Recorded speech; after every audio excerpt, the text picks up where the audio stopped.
Someone recently shared with me that when he stopped believing in the idea of an afterlife, he kind of felt like the ground shifted underneath his feet a little bit. And that is such a common experience for those of us who've left religion and maybe no longer believe in the idea of an afterlife. It can feel very disorienting and disconcerting.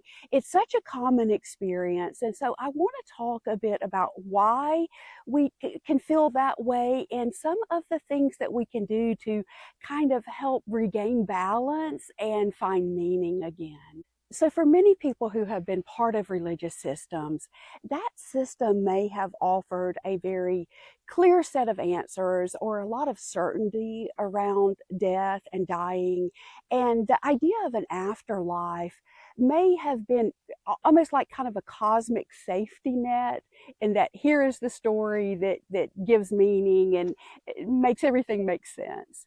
And so here are ways that we could think about life not ending, but going on, and not have to encounter our own mortality as much. And so when we no longer believe in that idea of an afterlife, we can really be left with a lot of maybe grief around the idea of no longer connecting with loved ones who have died, or maybe a real sense of urgency or anxiety around thoughts of our own mortality. So there really can be this sense of psychological adjustment that's taking place as our mind is trying to come to terms with this loss of what once felt so certain when we believed in the idea of an afterlife. There can almost be this feeling of like existential disorientation that sets in. You know, our minds are so wired for narrative and for closure. And so when the story of an afterlife ends, when we no longer believe in that story, there really can be this cognitive dissonance that sets in. So if you are feeling this way and feeling somewhat lost, just know that you're not broken, that your system of meaning making is really just updating. And so some things that can be helpful in the midst of this meaning system being updated are things like shifting from the focus of forever to the focus of fullness. Meaning, like a lot of times, things, the beautiful, precious things in life are made all the more so because of the limits that are around them. And also things like redefining legacy. You know, impact does not rest on things being eternal. Rather, it's the difference we make in people's lives while we're here.